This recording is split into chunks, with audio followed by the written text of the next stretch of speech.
It's been a while since we did this. I know. I know.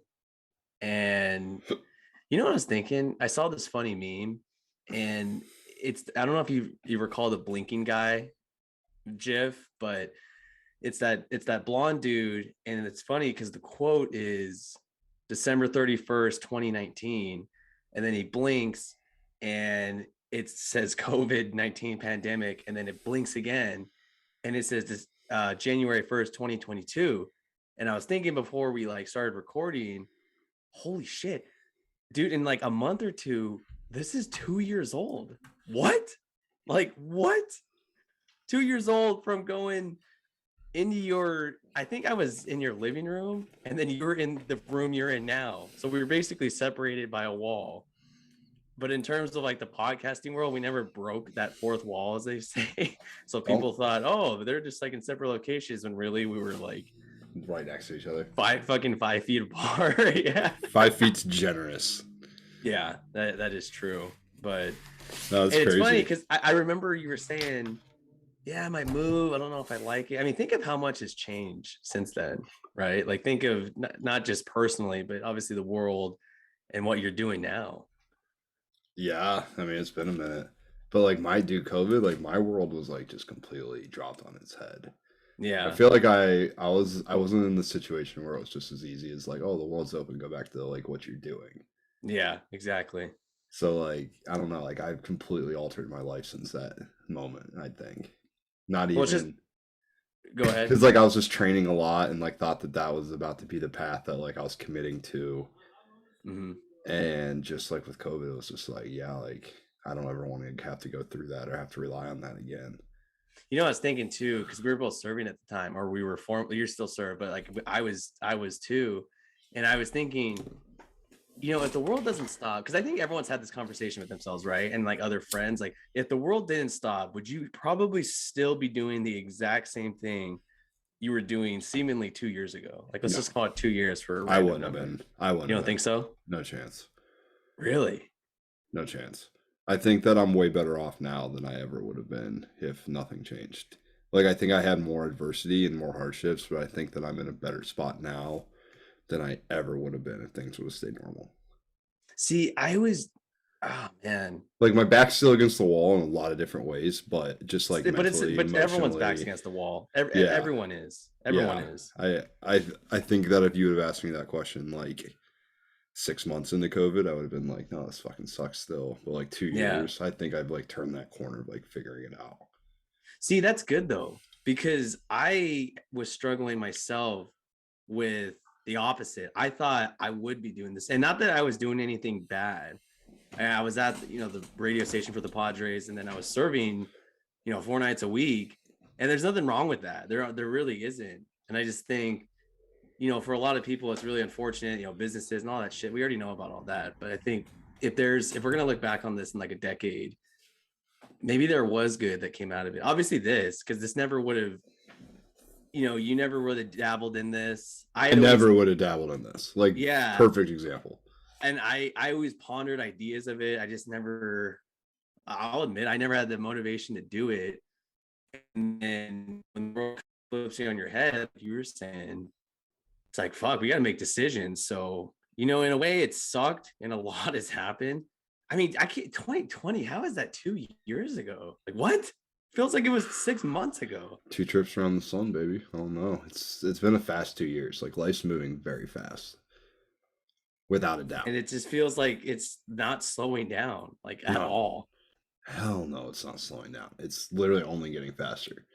Like it doesn't feel like we had this conversation. I got the pleasure of seeing you for a little bit in person this weekend. Like it doesn't feel like 3 months since you've left. But it's been 3 months, right? Yeah. No, actually, dude. So I counted today. So for people that don't know, I left San Diego for Phoenix, and actually in about 3 days, it'll be 5 months. 5 months. So I got to see you over Christmas break, which was awesome. I thought that was Hmm. really fun. That's all We right. from what we can remember, no, it was good seeing you. And unfortunately your roommate, he was sick, so we kind of played it safe at the beginning, and then he eventually tested negative, which is good.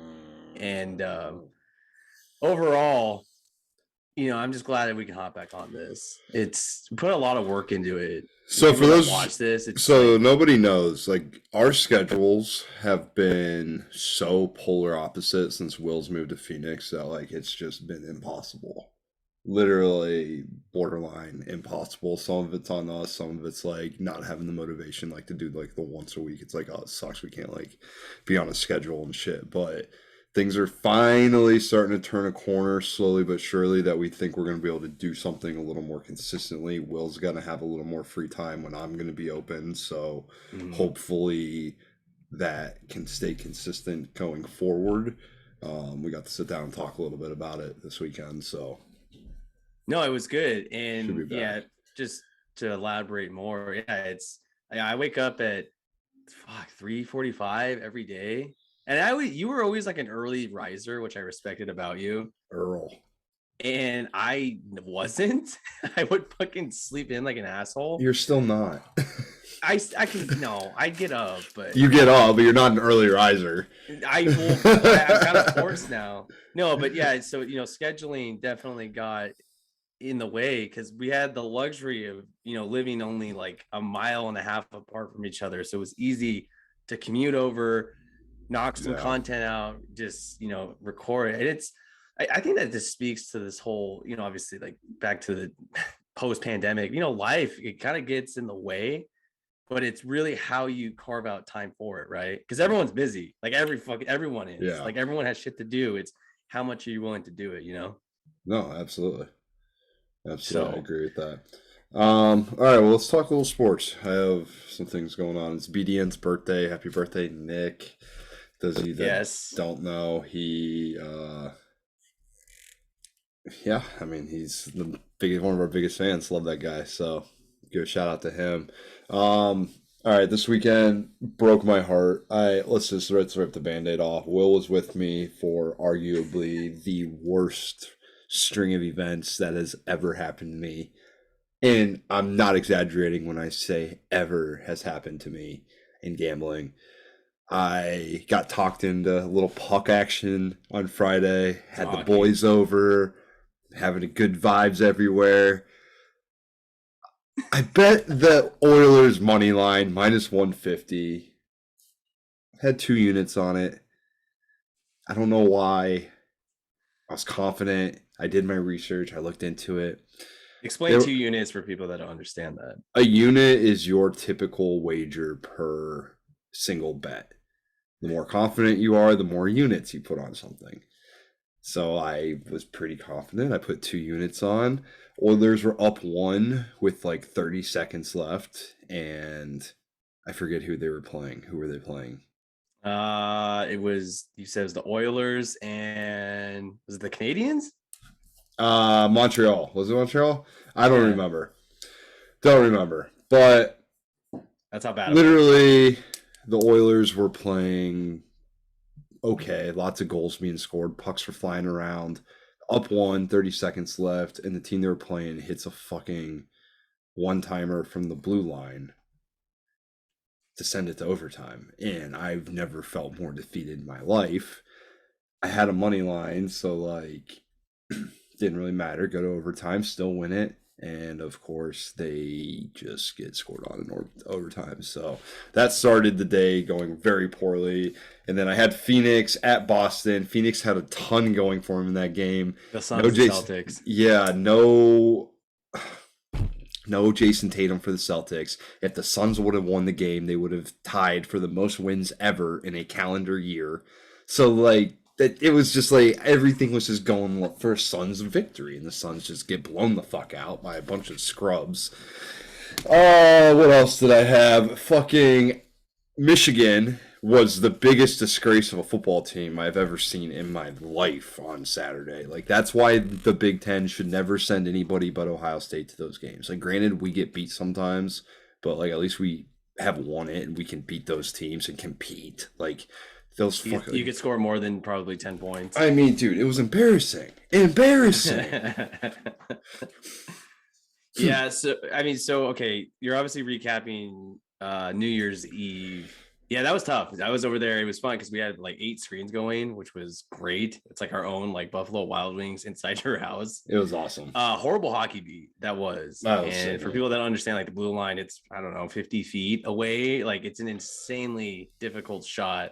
So for that to happen is time's dwindling off the clock, and you're thinking because there's nothing worse than thinking like, oh, I have a game covered, and then a team just completely rallies back and just breaks your It heart. wasn't even a rally. It was back and forth. I was up one. They had an empty net. I was closer to covering 1.5 than I was to losing, and they hit a fucking blue line one timer to send me into.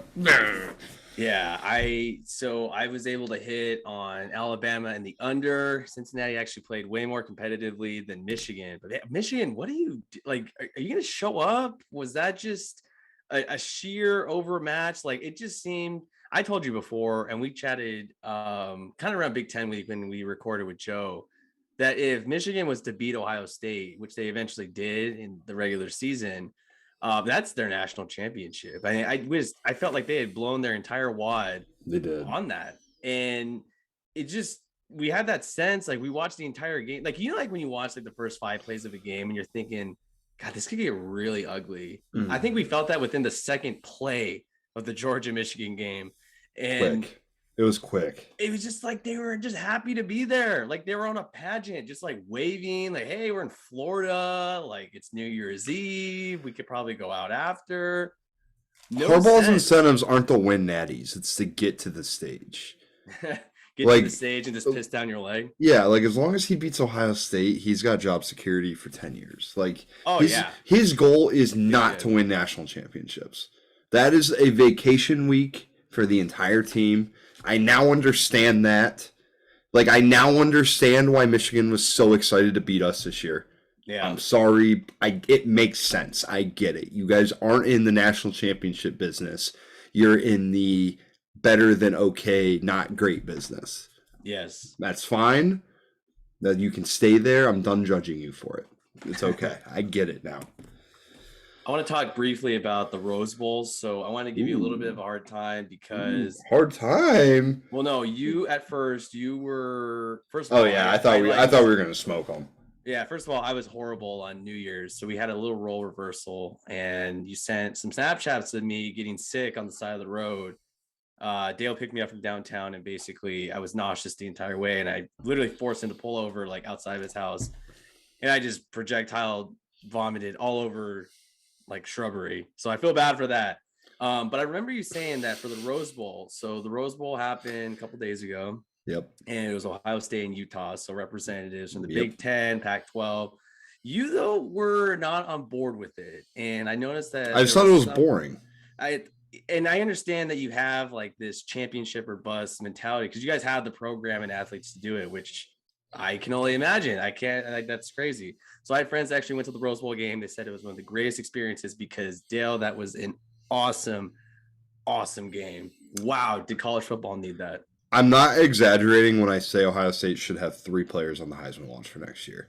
C.J. Stroud, Travion Henderson, and Jackson Smith-Njigba. And So that's not a the stretch. The guy who receiver, took third, quarterback, running back. So the and guy running that took back. third Yeah. in last year's Heisman voting, the guy that took sixth in last year's Heisman voting, and then Jackson Smith-Njigba, who's going to step into the X slot, replace Garrett Wilson and Chris Olave. And fun fact for you guys, both of those receivers openly admit that Jackson Smith-Njigba is better than that either of them are. So I am High very praise. excited for next year. High praise. Extremely high praise. They And were he talking showed about out. that. Yeah, they were talking about that extensively on the broadcast. It's Herb Street and Fowler. First of all, I'm glad they called that game. I'm glad the Rose Bowl just shows out. And there was this narrative on Twitter that people were saying that they need to make it the national championship site every year. I disagree.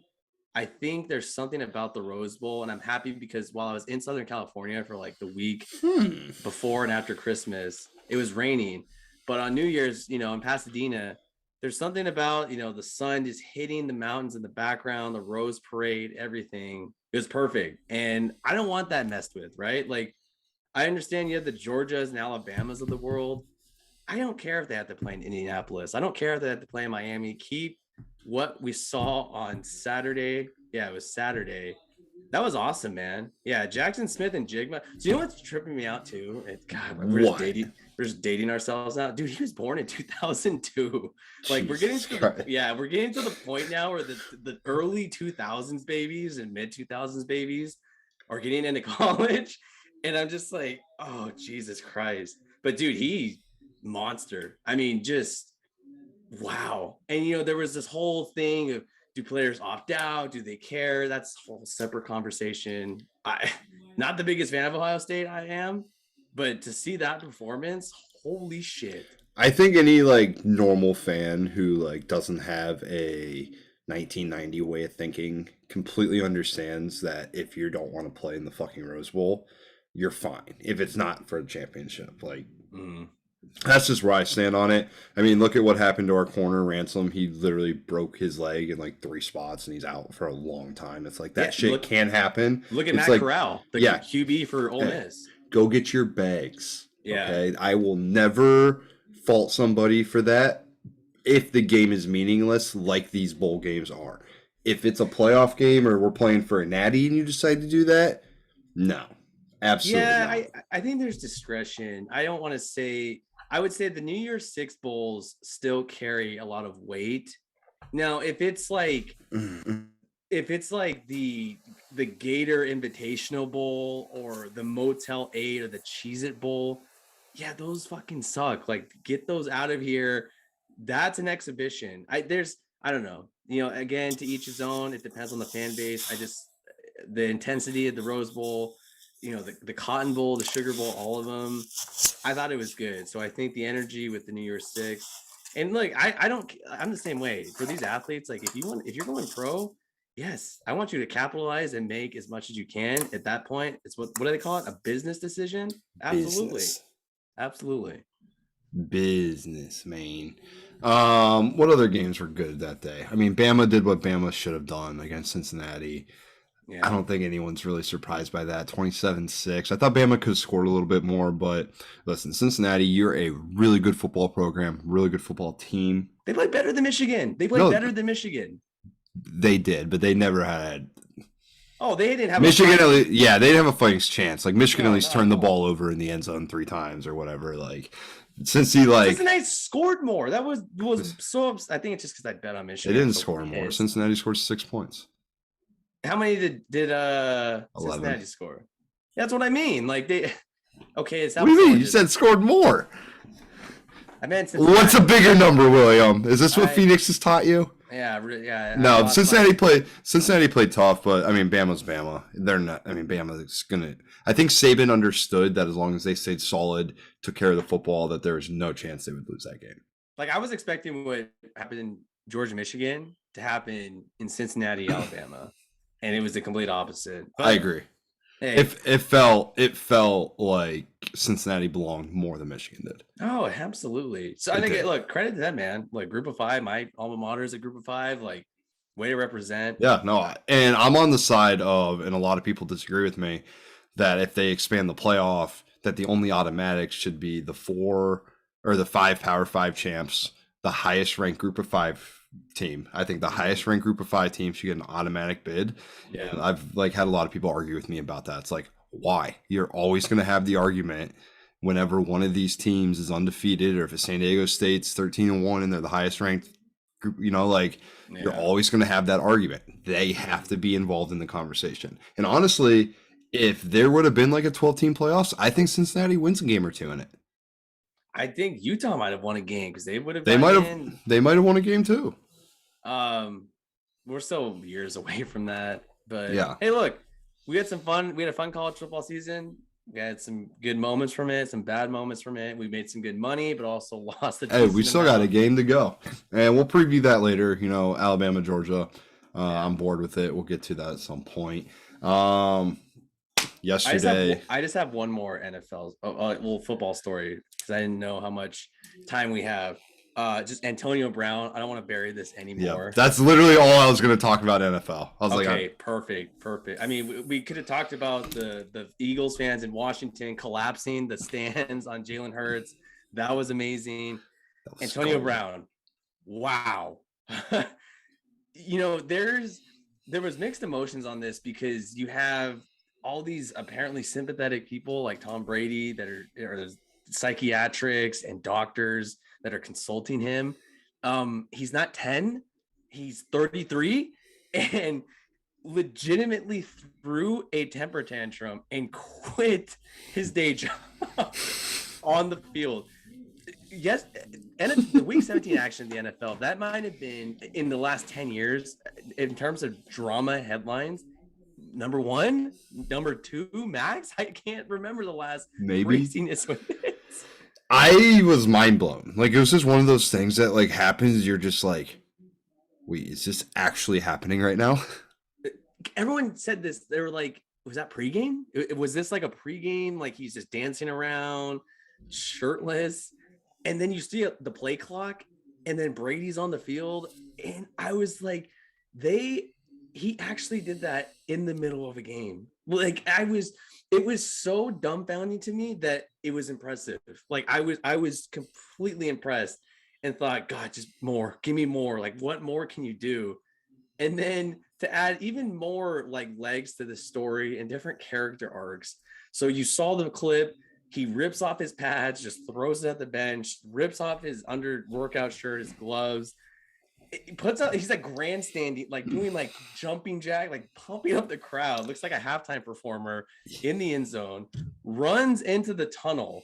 And He's you a think, lunatic. yes. And you're like, I mean, we could just keep going from here. You had the officials that have to like patrol like who goes on the field, like streakers. So they thought he was a streaker. Like they thought he was a drunk man. That was ridiculous. Crazy, bro. I mean, you're never gonna see something like that again. I don't think. I, I mean, I tweeted out, I was like, you had T.O., Ocho Cinco, Steve Smith, Moss, You had Usman some. Zada.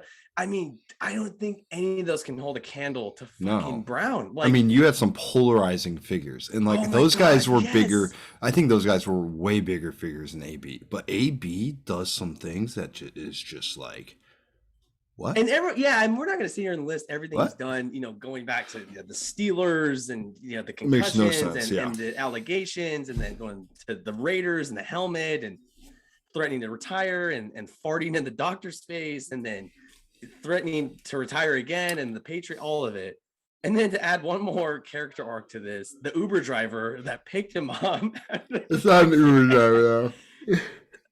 We just jokingly say like a Yeah. personal driver Yeah. for like Saquon Yeah, I was Barkley. just saying, I thought he was an Uber driver too for the longest time, and I saw like the article on it this morning, and I was like, "Fuck, that makes it way less better than what I originally thought it was." Yes, yes. And then so then NFL Network's reporting that apparently he had a hurt ankle and Arians told him to get in and he said he wasn't healthy enough. So that's what kind of like stemmed. They said, all right, get out. And he literally went out. Oh man, this is why the NFL, and we had this conversation, I think last year, we're like, who generates better headlines, the NBA or NFL? Oh my God, the NFL's winning like by a landslide. Wow. Okay. I mean, I wouldn't say by a landslide. The NBA is well, fun, dude. yes, the NBA is there, but it's the magnitude's different, and you think what The NFL's just way bigger. Yeah. What professional athlete quits in the middle of a game? I mean, Vontae Davis did that with the Bills against the Chargers like 5 years ago, but he retired. Like he didn't rip off. I forgot about pads. that. Yeah. Oh man. I love it. All right, well, that's definitely something we'll keep our eyes on. Guys, Will and I are going to try to be around a lot more consistently moving forward. Like we were saying, our schedules are finally getting to a place where we feel comfortable, like committing time again, every day. So hopefully we will see more of us. We will be back soon. Give us a follow at Will Galvez, at Aaron _, at wotmdaily, at JP25 Media. William, talk to you soon, buddy. I'll see you and talk to you soon.